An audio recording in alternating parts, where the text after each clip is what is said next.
Hi students, and welcome to Data Science Module 4, Data-Driven Decision Making. Now this module is where we start moving from the learning concepts to actually thinking like analysts. Because at the end of the day, businesses don't pay for data, they pay for decisions. They want better decisions, faster decisions, and decisions that can be defended.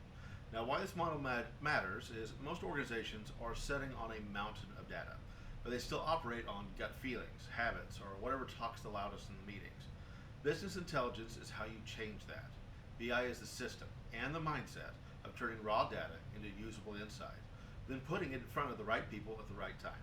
If you want a very simple definition, BI is the decision-making support at scale. Now this module also focuses on data storytelling, because insight doesn't matter if you can't communicate it. A dashboard with 14 visuals doesn't mean anything if nobody understands what actions to take. And we'll touch on blockchain, not as hype, but as a way to think about trust, transparency, and decentralized data systems. So what you're going to learn in this is by the end of this module, you should expect to be able to explain what business intelligence is and how it supports decisions in real organizations, describe how data is organized for BI using concepts like data warehouses and data marts, understand what makes data storytelling effective, how you turn charts into meaning and meaning into action, explain the basics of blockchain and why different forms traditional and centralized databases. Why it is different forms in centralized and uncentralized databases. Then we're going to identify where blockchain actually makes sense and where it doesn't.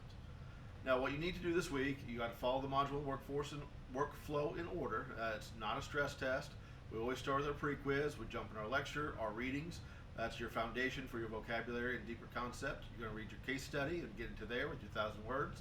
You're going to do your Power BI work, where you're going to build some skills that translate directly into real-world reporting and analysis, and then you'll finish up with that module exam. Now, as always, check the pacing schedule. Everything is always due by the posted deadline, and it's always going to be Friday at 5 p.m. or a Friday at 5 p.m.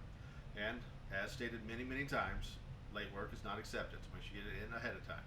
So your final takeaway for this module, Module 4 is about learning how organizations turn data into direction. Your job as a future analyst isn't to make charts. Your job is to answer what's happening, why it's happening, what should we do next. All right, everybody, get started in Module 4, stay ahead of deadlines, and reach out early if you get stuck. Otherwise, have a very fruitful day. Bye, guys.